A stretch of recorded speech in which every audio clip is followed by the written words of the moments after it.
So you've got stocks kind of rebounding from yesterday's back and forth nature.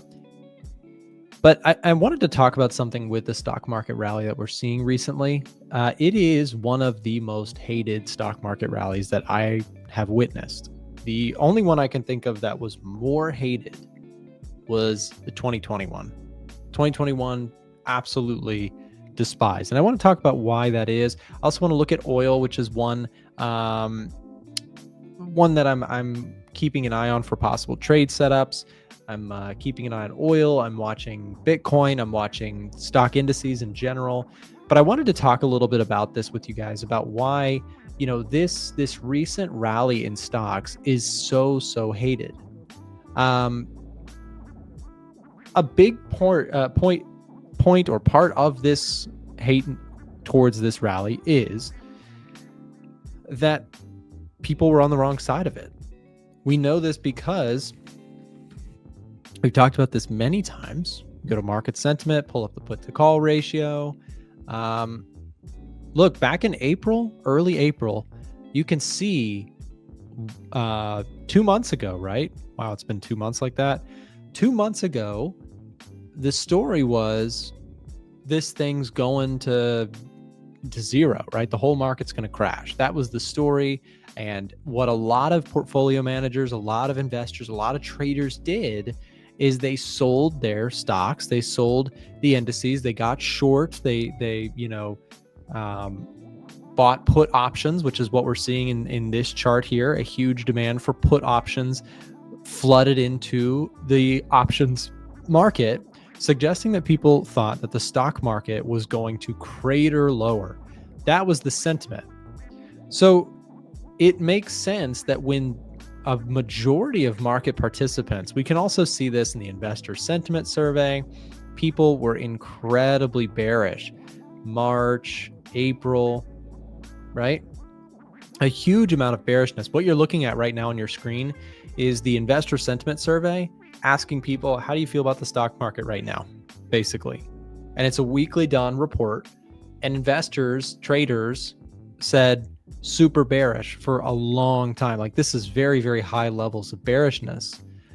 We stayed over 50% bearish for I think like 11 or 12 weeks in a row. It was a record for how persistently bearish the crowd was.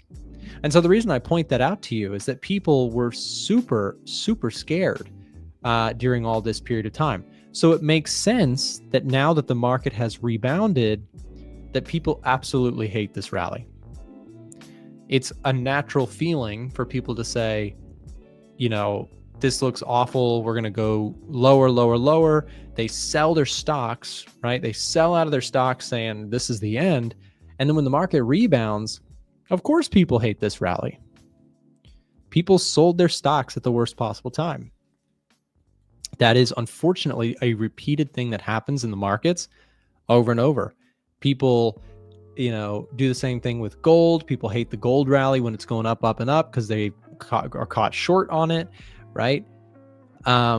But you have to be able to kind of separate yourself a little bit with this stuff. That's the difficulty with trading, is that people do have emotions. They do have feelings. Maybe they didn't like the president. Maybe they didn't like, maybe they don't like big corporate America. Like, maybe they have a chip on their shoulder as to why they think the market is overbought. And it's amazing. Like, the comments, you guys might have seen them too. People like the bears, it is a really good depiction of this. The bears come out of the woods really big time when there's a market drop, right? The bears being people who think the market's going to go lower, and they hate the stock market and they think it's going to go to zero. Those people get really loud, oftentimes right at the bottom of the move. So the way I see the stock market is, I think most likely the bottom is in for the year. I think we are much more likely to rally to new highs than we are to go back and test those lows. And of course, I could be wrong about that. There's never a certainty with markets, but I think price action is moving with some strong momentum to the upside. We have higher lows in this chart, higher lows. We broke out of this downward structure. Another big one is draw your Fibonacci retracements, and sellers were not able to hold anything. And they tried, right? Sellers tried to come in around the 50% retracement of this move, tried to hold it. Higher low comes in, buyers came in, 50% again, breaks up, come to that 61.8%. Are sellers going to hold it? Nope. Buyers broke through. So this to me is a clear idea that sellers, the market played gotcha on the bears, right? And it's not the first time and it won't be the last time. That is a repeatable thing that we see in markets over the long term. Sure, there are bear markets. If you had done that in 2022, if you were bearish in 2022, you probably made a lot of money, right? That was a persistent bear market. And if you were selling into those rallies, that was great. But again, at this point, where we are, price is telling you that momentum favors the bulls. Market analysis, free trading courses, edge finder data, and special offers. What do these things all have in common? They're all available for you right now inside of our free Discord. You can click the link down in the description below to join the free Discord today and get access to all of this and more. Stay up to date with all the latest trading information and A1 content. And if you want to upgrade to our Gold VIP Discord that features every single trade that Trader Nick and our other professional analysts take, you can find the links for that in the description as well. So don't wait, go check out the free Discord today. Stock market perspective. Gold here sitting down about 0.6%. Yesterday was up quite a bit. We saw a big jump in gold. Back up to 33. What did we get up to yesterday? Did we get to 3,400? No, not quite. 3,390 or so. Seeing a little bit of a pullback here today. I mean, that was a really solid close yesterday. We take a look at the 4-hour chart. That was a good close. And the question here is, if you're very bullish on gold, like check this out. If you're really bullish on gold, which I'm not, so this is not a trade for me, but if you were like super bullish on gold, I would imagine you're expecting this level to hold and for us to make a rush right up to 34.20. Because from a price action perspective, this looks pretty bullish. Like we had this downward channel. Price broke out of that level of resistance that we discussed in yesterday's live stream. We broke higher, looked solid. Now we're getting the retest. Do we push right on up to that 34.20 level? I guess that's the question today. So why am I not bullish on gold? Why am I cautious on it? The main reason is because it's not on my system at this time. We don't have gold on the list of bullish or bearish assets. And if I take a look specifically, gold and silver scanner, yesterday this had some errors. Looks like we're sorted out now. Yesterday or today, if we take a look at let's just do a quick look at the gold and silver scanner. So I'm looking specifically right now. I've selected gold in the top right, I believe. Let me just double check. Okay, I can't. It's gold, don't worry, because I can just tell based on stuff. Yeah, it's down here. We also built some AI stuff here with like what bulls and bears are saying. Kind of a cool little indicator. Anyways, why is gold not super bullish on this system? Well, services PMIs were strong. That's bearish for gold. GDP growth came in better than forecasted at minus 0.2%. It was better than the forecasted minus 0.3%. It's bearish for gold. Manufacturing PMIs did come in weak. That's strong for gold.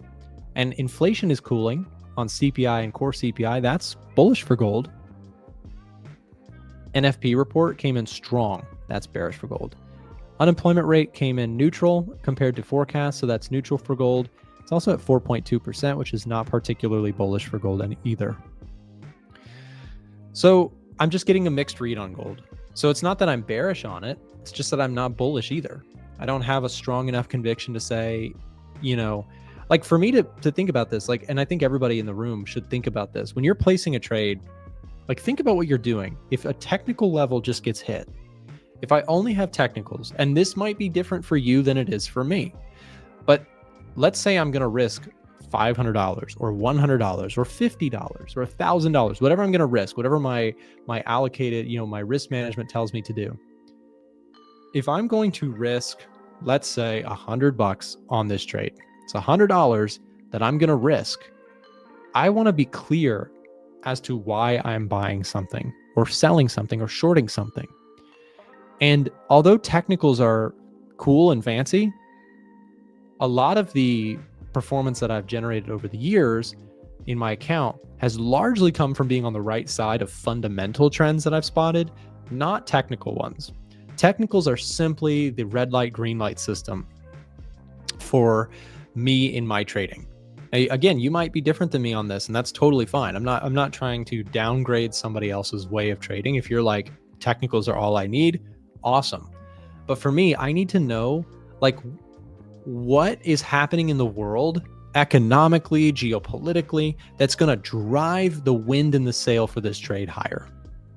And if I don't see a clear picture on that front, it doesn't matter what the chart looks like. Charts can be deceiving. I can easily trick myself into seeing something that's not there, or I could even have a technical setup that looks great just for the market to completely go like this, right? But I don't have any reason at this time within my own system to feel very strongly about gold going higher. Again, GDP numbers came in upbeat. I can go through the list very quickly. Services PMI, retail sales numbers came in better than expected. NFP, which we get fresh data for this week, that could change things here. But if I'm looking at gold and I'm saying, do I feel compelled? Do I feel very strongly that the probability of gold based on the economic data, which drives markets, if that does not look very bullish for me, there's an unlikely scenario that I actually take a trade on it. So for me, does that chart look cool? Yes. Do the fundamentals marry up with the idea? For me, no. The dollar last week, right? What happened, or what I found to happen, was the U.S. Courts went ahead and blocked or rejected some of Trump's tariffs. The market really liked that because it provided more certainty. A lot of that risk was taken away. But then they went ahead and started to appeal that, and so that's when the dollar faded. Now what we're seeing as of yesterday, if I can find it on Financial Juice, I was trying to find it earlier, but basically what happened, Trump went ahead and requested that all the countries come up with a final draft for tariffs. Now, if we look at price action, what has happened is whenever we see positive tariff news, the dollar really likes that. And so one chart that really reflects that is the dollar Swiss. Every time we get something positive for tariffs, whether it be that relief that we saw when the tariffs were taken away, we saw that big candle. And as of last night or yesterday when that happened, we've been seriously, since the daily candle opened, straight up bullish, right? We've had little red candles here and there, but we've been really bullish on things like the dollar Swiss. So how I would navigate that is I would wait for clarity tomorrow, because if we see no countries came forward, no progress is made, then we can't see a complete fade off of this candle, because the Swiss, the yen, and gold are safe havens. And so when there's uncertainty, people tend to flock to those asset classes to protect the downside. So Alan, you're not longing DXY. I would like to, actually. I think this level is a good level. So on my weekly outlooks, what I've done in the past is I've bought dollar Swiss here, took it all the way up to here. I got trailed out on this Fed meeting candle, took it all the way up to here, got trailed out. As of now, I'm not in any positions because I have some stuff going on that I'm switching brokers. I just started working with Oanda, and for regulation purposes, I'm gonna have a Series 3 and 34 with them. I can't have my live brokerage account, my trading brokerage account with them, so I'm just moving them. But so that's why I don't have any trades open. But if I were, this would have been nice. So I usually don't include trend lines in my trading, but this is really important. We've been on this downward trend line. We broke, retested, and we stayed above it here. And yesterday as well, we tested this trend line, and look, we're bouncing off of this level. This support zone looked like it was a fake out, and we've been trending upwards from there. If we get some progress in trade deals, I do anticipate that we at least test out this 50-day moving average at this 8,300 level. And then we have to see what happens right here. This to me is a roadblock. If we go past that, then perhaps we can go ahead and move forward upward. Also, why I think downside for the dollar Swiss is limited is because the Swiss National Bank does not want the Swiss franc to get too strong. They've actually talked about intervening at some point if that does happen. And so that's why, in my opinion, I think this could be the low, even for the dollar index as well, right? Because these are all correlated in some way, some more than others. But the dollar index, I think this could have been the low, this 98 level that we just tested off of. With the tariff news tomorrow, we got JOLTS coming up in a bit, NFP coming up as well. We could just kind of stay range bound in this level here. If we break past the 100 again, then I could say dollar bullishness in the short term. That's my opinion for the dollar. Ellen, how was the Bahamas? It was pretty good, man. You said DXY is going to 96. Yeah, if we get no deals tomorrow, if it's shaky plus a bad, employment numbers, then if we flush this 98 level right here, this 98.5, then I could definitely agree with you. Where dollar could get another flush lower. But this right here, this priced in was the worst case scenario. Remember what happened over here was back and forth with China, 150% or something like that, something crazy. This is that worst case scenario. So in my opinion, for us to get a flush below this, we'd have to get something like that or worse. And I don't know how probable that could be, especially because I saw also as well that Trump did pause some tariffs on China up until August or some 31st of some month, which in my opinion, I interpreted that as good news. So, and one thing that was really interesting, and I agree with this because I've noticed this myself, but some economists say, really smart people that are saying this, is that this is going to be the last print of economic data that has not been affected by the tariff. So moving forward with the short-term tariffs that were in place, or the ones that are in now we're starting to see those figures being impacted by tariffs, and that'll give us more of a glimpse to like the effect on tariffs. So moving forward, I think data will become data, and it will be reactive a little bit more. Because what I've noticed before is we'll get a high CPI print for the dollar, and the market would just not care for that, especially if there's something tariff related coming after that. Those traditional correlations weren't really in place. So it's interesting, and I'm looking forward to seeing how the correlations are going to be now. And because of that, I'm probably going to have to pivot or alter a little bit of how I approach things, just like how I did whenever this whole Trump trade went off and the tariffs were in place initially. We got bigger ranges, we got more volatility. So the way I reacted to that was lower my risk, widen my stop. So probably same thing that I'll do just to be on the safe side until I get a feel for how things are going to be taking place. That's how I will approach markets. And good to see it. JOLTS came in better than expected. Really nothing going on though, in my opinion. These are all pretty flat reactions. Besides like the intraday, right? If we go in the lower time frame, then yeah, you could see something crazy. But to me, that's noise. So let me go back down to the one chart analysis, and I'll take recommendations as they come. If you guys have some things you want to see, EU, yeah, James, I feel you, man. So one thing I posted in the Telegram channel is if we get a missing PMIs and EU holds up above this level here, then we could probably see a retest of this level. Now, this is the worst case scenario when it came to the tariffs. That did not happen. We did get the missing PMIs. We hold above briefly, but it seems like sellers really remain in control. So in the near term, perhaps we even target this 50% level in this range that we're in, or if we get down to this 12,600 level. But yeah, NFP has a lot to do with it as well. The employment numbers has to do with it as well. The US just saw a good print of that. And then also just tariff deals happening. If more clarity comes into the US, things are settling down, then I could see more inflows into the US dollar, more risk on. And yeah, we could see this EU start to come down, which is something I want to see.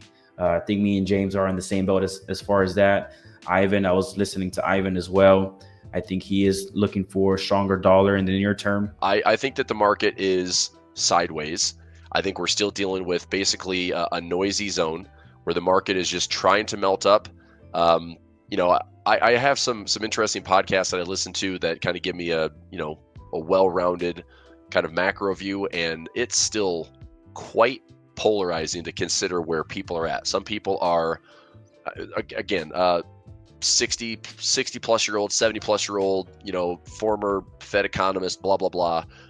I mean, he wouldn't talk a second about the charts or the markets, but he just said we're like in a recession. If we're not in one, we're going to be in one.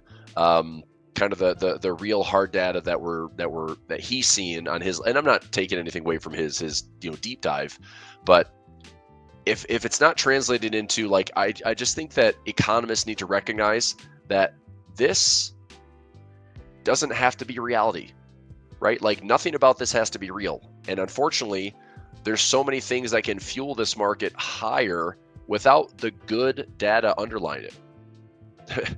I mean, we had 10 stocks carry us to all-time highs all of last year. That is why they rotated hard this year. Now we have those same 10 stocks doing it again. We have 9 companies or 10 companies right now that are over $1 trillion in market cap. They will control the market cap weighted indexes like the SPY and the Qs. So, to have this macro bear theme, it doesn't necessarily have to translate into what the markets are going to do. I mean, I think that obviously the markets are forward thinking. If the markets are thinking that things are going to be bad, even this data here, initial jobless claims. Okay, even this data here, is it spiking to a discerning level or a concerning level? Not really. Now, also, I mean, the next layer of this is, are you questioning the integrity of this data? Because this week is a good example. We have non-farm payroll on Friday, correct? Look at our non-farm payroll. Let's go to the Edge Finder. Okay, let's go to non-farm payroll. And what we have seen lots of the last 3, 4, 5 months has been crazy amounts of revisions. And it happened through the Biden administration too, but we saw non-farm payrolls come out with these crazy numbers, like hundreds of thousands of jobs, and then be revised really, really low. Where it looks like it's good on paper, and then the next month it's a horrible revision. Was it March of last year? Was it that long ago? This year flew by, if that's the case. Was it March of this year or March of last year? It could have been March of this year because it was just drama city. It had to be March last year, where it was like 818,000 jobs actually didn't happen. Like the numbers were fluffed and revised so badly, it was like 800,000 jobs were not accounted for. So anyway, let's go to labor market data, non-farm payroll, and see how far back we can go. So, I mean, look at this, revisions, right? Revisions, down, up, down, up, down. Like, these are pretty all over the place. Revision way lower, okay? Way lower, way lower, way lower, way lower, way lower. I mean, it's all over the place. So we're going to have more data on Friday this week. What is non-farm payroll? What's the expectation? So Friday's data is U.S. jobs expected to be around 130K. Previous print was 177. Unemployment rate's been pretty steady at 4.2. We have Jolt's job openings this morning. What'd that do today? 7. Did it come in? Should have been in. Jolt's today came in 7.39. So there's actually an increase there. Slightly better than last month. Okay, good. So does that mean we have more jobs available? Okay. Are people going to take those jobs? So anyway, I don't know what I was getting at, other than information is all over the place. I mean, if you are a trader, okay, you follow price. Price action to me is what's going to tell us. If we want to find out, are we in a recession? How about you follow the market? I mean, one thing that's going to be very difficult to do is, timing a top, timing a bottom can be pretty difficult. I think for the most part, you can get a vibe, like, and that's why for these last couple weeks, I mean, I keep seeing this chart. This is a weekly time frame. I keep seeing this chart, and I know that this market should turn, okay? Based on trading experience, I know this market should turn a little bit, go back down, okay? Now, whether that happens now or happens at a slightly higher high, I think we still should turn, okay? Now, in the past, I might have been a little bit more aggressive on, like, I'm going to be bearish right now. I'm not. Like, right now, what I'm doing is I'm just going to wait and see if my patience will play out. I'm looking to see if we get a dip or something that looks reasonable to buy, or a dip that kind of pulls back and kind of, resets this melt up a little bit. And then this is where I think the economy would feel a little bit more real. This to me is real, right? We had Mag 7 rotation, tariff drama. We take away some of the sting of the tariff conversation. I saw headlines last night that now what is the U.S. trying to do? They're trying to basically encourage every company or every country in the world by this week to give us some type of agreeable trade agreement. So you tell us what you want, we'll tell you what we think you should have, and then we'll see who comes to the table. I don't know what that means. I don't know if that is like, well, we are saying this because no country is just lining up to just, automatically just bow to us and say we want to do business with the U.S. I don't know. Okay, but we just did another pause on China into August 31st. So U.S.-China has now been pushed out to August 31st. This 90-day window that's up in early July could also be extended. Like, this is what 2025 could be. You start with, you snow globe the world and you shake it all up and everyone gets panics for a second. You feel like you got some systemic risk, and then the threat dissipates. Okay. And so I think that a reality check would be, okay, so the market reflexively came back a little bit, got back into some kind of bullish territory. I think what's going to drive traders crazy is, let's go to a daily time frame. And again, give me some feedback here. But would this drive traders crazy in 2025 if we are down below the 200 moving average with the death cross, right? And then back up above the 200 average with a cross, and then back down below the 200 moving average with the death cross? That would be that. It's very hard to position for that, right? So you have a high, you have a low, you have a lower high, you maybe have a higher low, and this might be the market. Now that to me would actually be a real market, because we don't know if it's going to be crazy high, awesome optimism. We don't know if it's going to be crazy bad, systemic risk bearishness. But the market can survive in here and have some equilibrium and not necessarily have to go anywhere. But I can trade in that environment. I can still make money. It's going to be less, right? But I can still generate income. So I don't know. I just think we have to be prepared for a lot. I'm trying to be patient. I'm trying to be pretty patient. Today's currency strength, if I can spell it. Okay, so what do we have in currency strength? Well, I'm happy to see that the Swiss is the weakest today, as was the Japanese yen. That makes me pretty happy. The dollar is going back up. I said watch the lows on the dollar. I don't think the DXY is going to go too much lower without having a pullback, right? So the dollar index is still kind of messing around with this 98 handle. Don't be surprised to see the dollar, use this level as a support level, maybe a range bound here.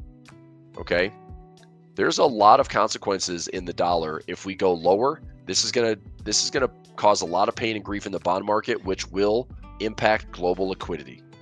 So, I mean, for anyone that's cheering on a weaker dollar, I think there's bigger problems if that is the case. I think you'd almost want to see that. I mean, and I know for currency traders for a lot of years, it's been like, this one move of the year was crazy, but other than that, Forex trading could be somewhat, boring. Like, I say boring as far as like big moves, right? But scalping opportunities, there's tons of opportunities in futures trading and scalping. I mean, there are 23-hour markets, 24-hour markets. There's always opportunities to align. Excuse me. But if we get a channel here or a range, I mean, this is probably a good thing for the dollar. I don't know if this wants to stay back in this range or continue to weaken.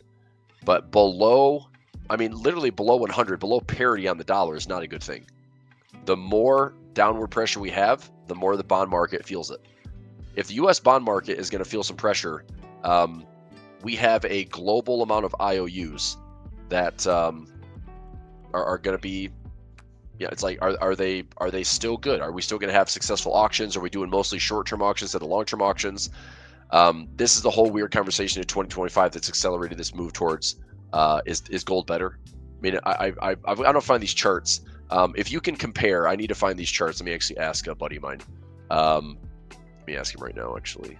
Okay, because what I wanted to show was if I compare the S&P and gold standards, or compare Bitcoin versus gold, or compare the Qs versus gold, or compare the housing market versus gold, you'll see that it's a very different story compared to just the index versus US dollar. If things are priced in dollar terms, all we've had is a debasing currency and crazy amounts of appreciation and everything to make up for that debasing currency and weakening purchasing power, right? And I think that's why 2025 has felt very different, where gold has become a really well cemented global asset that is being treated as such. This speculative side. Did you know we do a live trading show Monday through Friday with guests from all over the world? To get notified when we go live, click the bell button next to the subscribe button or check in at 9:30 a.m. Eastern Time. We have helpful, free content in the description below and on our website, a1trading.com. Thanks for watching today's video, and we'll see you tomorrow.